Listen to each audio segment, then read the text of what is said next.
नमस्कार, स्वागत है आप सभी का एक बार फिर से मेरे साथ। आज हम बात करेंगे सुप्रीम कोर्ट के एक निर्णय को लेके। मैं आपका दोस्त सत्यव्रत भोसले एडवोकेट। पिछले दिनों माननीय सुप्रीम कोर्ट ने एक बड़ा अच्छा डिसीजन दिया कि रिजर्वेशन में रिजर्वेशन हो सकती है। बात करेंगे कि रिजर्वेशन से आपके दिमाग में क्या आता है। जैसे ही आप, मैं या कोई भी आदमी रिजर्वेशन की बात करता है तो हमें लगता है कि reservation means A reservation for the scheduled caste persons only. कैसा है? एससी और एसटी को तो एक छोटा सा पार्ट मिला हुआ है, और एसटी की रिजर्वेशन में तो एक और कमाल की बात है कि एक पर्टिकुलर एरिया जो है वो ट्राइबल एरिया होता है। उस एरिया में रहने वाला हर व्यक्ति उस रिजर्वेशन का इंजॉयमेंट कर सकता है। Reservation is not an enjoyment, but ये एक आपको अपलिफ्ट करने के लिए एक फैसिलिटी है।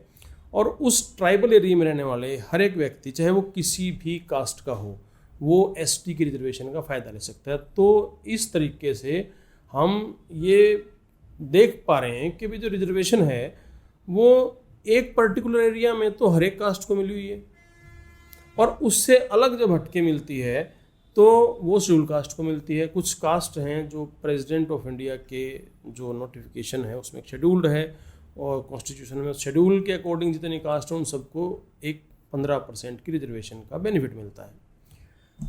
अब 15% रिजर्वेशन से अलग आपके दिमाग में हमेशा ये आता है कि शेड्यूल कास्ट हैं, शेड्यूल कास्ट लेके शेड्यूल कास्टों को रिजर्वेशन का फ़ायदा मिला, शेड्यूल कास्टों को सारा कुछ बेनिफिट जा रहा है।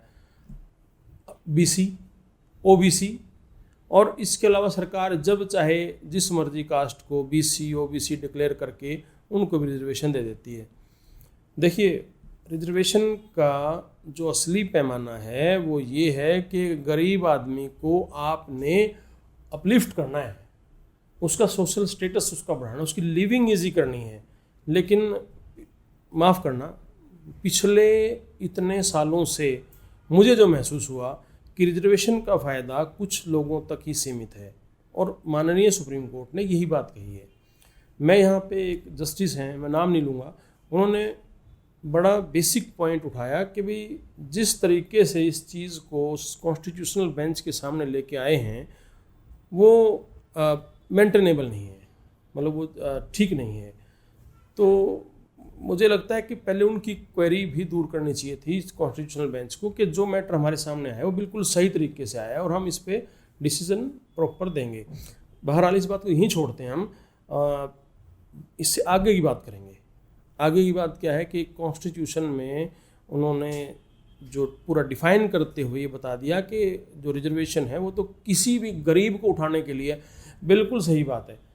अब एक किसी शेड्यूल कास्ट का या बीसी ओबीसी का जो फादर है वो गवर्नमेंट ऑफिसर है, आईएएस है या पीसीएस है या व्हाट्सएवर, अब उसका लड़का भी फिर दोबारा से वहीं पहुंच जाता है। तो जब फादर ने इतनी बड़ी जॉब कर ली, उसके पास रुपए पैसे ज़मीन जायदाद भी बट नेचुरल हैं, और फिर वो किस बात के शेड्यूल कास्ट है भाई? फिर तो वो क्रीमी लेयर से भी उनको बाहर करो, उनको सिंपल से एक बात कहो कि ना आप जो है not a part of that community और सोसाइटी के पार्ट नहीं आप। लेकिन बहुत सारे लोगों ने मुझे फ़ोन करके कहा, भाई जो शेड्यूल कास्ट थे, उन्होंने कहा कि भाई अगर मान लो हमें ये रिजर्वेशन में क्रीमी लेयर अगर आप बनाते हो तो क्या हम जर्नल हो गए हैं? क्या हमें उस वर्ग में एक्सेप्टेबिलिटी हो जाएगी? देखिए, वैचारिक मतभेद जो हैं वो बहुत बड़े हैं। अंग्रेज, याद करो आप अंग्रेज़ों को, वो 300 साल यहाँ राज कर गए। मुसलमान एक बड़ा 700-800 साल का पीरियड रहा, उन्होंने अलग अलग उनके वो रहे, उन्होंने भी शासन किया। बेसिक्स क्या थे उनके? अंग्रेज़ों का एक ही बेसिक था, डिवाइड एंड रूल। इनको बांटो और राज करो। यहाँ से मैं आपको जोड़ दूंगा अब राहुल गांधी जी की एक लाल कलर की उठाई हुई संविधान की पुस्तक से। उन्होंने पूरे देश में घूम घूम के प्रचार कर दिया कि शेड्यूल कास्टों पे दिक्कत आएगी, कॉन्स्टिट्यूशन पे दिक्कत आएगी, या इस तरह की कई चीज़ें चलेंगी। और मुझे ये लगता है कि ये वर्ग एन ब्लॉक बात होती थी कि एससीज, भाई ये शेड्यूल कास्ट है, उसमें उनकी सब कास्ट जो है मैटर नहीं करती थी अब से पहले। लेकिन अब क्या है, अब पिछले कुछ दिनों से न्यूज़पेपर्स भी अलग अलग कास्ट लिख रहे हैं, भाई ये इसमें ये कास्ट है, फिर ये कास्ट है, फिर ये कास्ट है। शेड्यूल कास्ट के अंदर मतलब ये 40 कास्ट हैं, बेनिफिट गया इस कास्ट को। अरे भाई उस कास्ट को बेनिफिट नहीं गया है, कुछ लोगों को बेनिफिट गया है, उस कास्ट के ज़्यादा हो सकते हैं वो। अब जिसका बाप IAS था वो बेटा HCS बन गया, PCS बन गया, उसके बाद कोई और बड़ी पोस्ट पे था, उसका बेटा आगे बढ़ गया है, ठीक है। तो वो कुछ एक लोग हैं, वो हर कास्ट में हैं।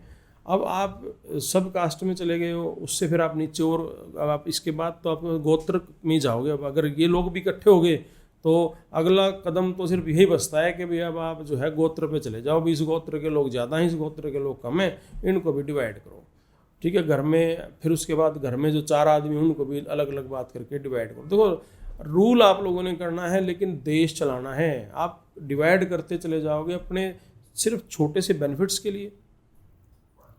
आपको क्या मिला? सत्ता। आपको क्या मिला? सत्ता में रह के आपने अच्छे काम क्या किए वो बताओ। आपने सत्ता में रह के अच्छे काम के नाम पे कुछ भी नहीं किया।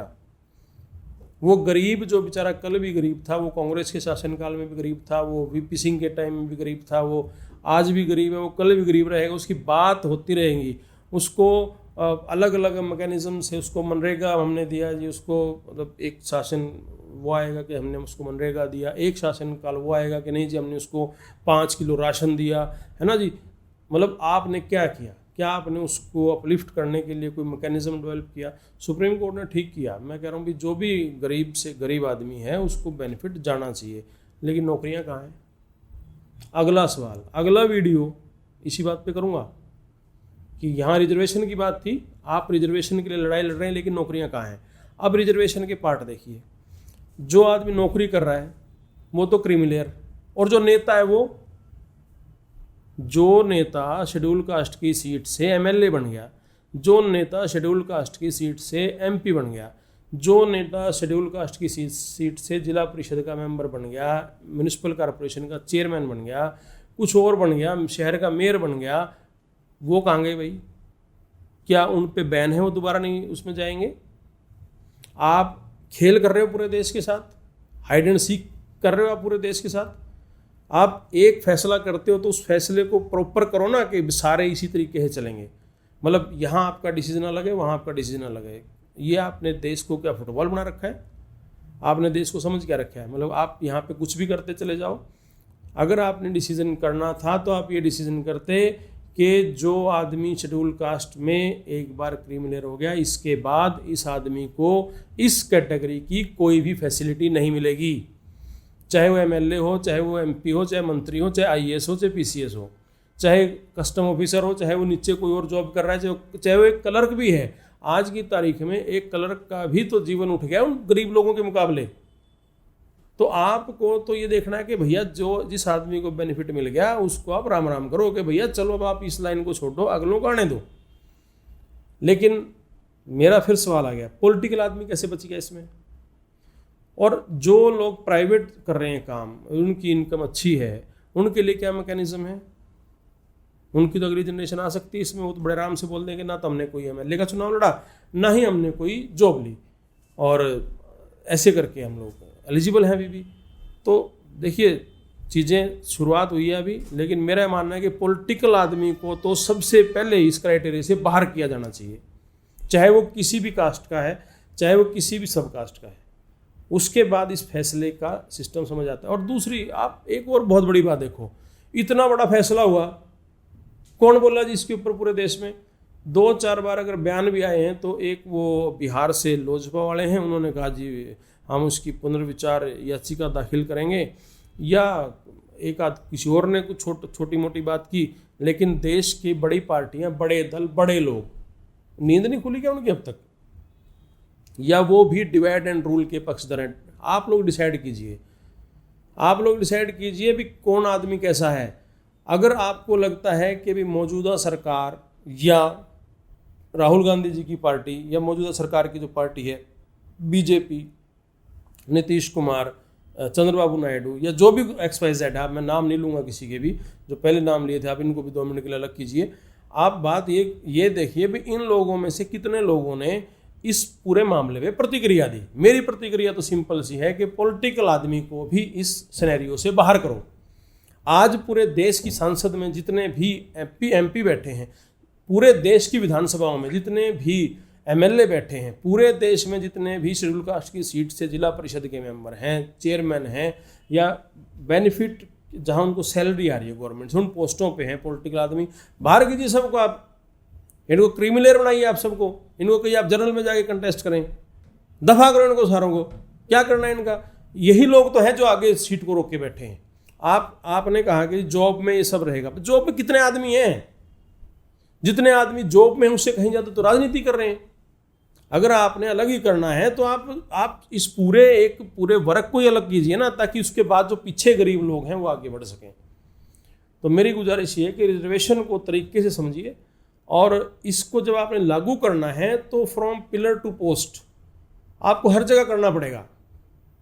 आपको सारी जगह से सबसे पहले तो आप पॉलिटिकल आदमियों को हटाइए, मेरी ये गुजारिश है ना। माननीय सुप्रीम कोर्ट से भी मेरी रिक्वेस्ट है, अगर किसी ने वहाँ पिटीशन दायर करनी हो दायर करे, कुछ और करना कुछ और करे, या मेरे इस वीडियो को देख लो, इसमें आगे आप कमेंट कर सकते हो, है ना। तो रिजर्वेशन पे तो मेरी इतनी बात है, लेकिन रिजर्वेशन मेरा अगला सवाल कि नौकरियाँ कहाँ हैं, वो अगली वीडियो में बेरोजगारी बात करेंगे। तब तक के लिए जय हिंद, नमस्कार, धन्यवाद।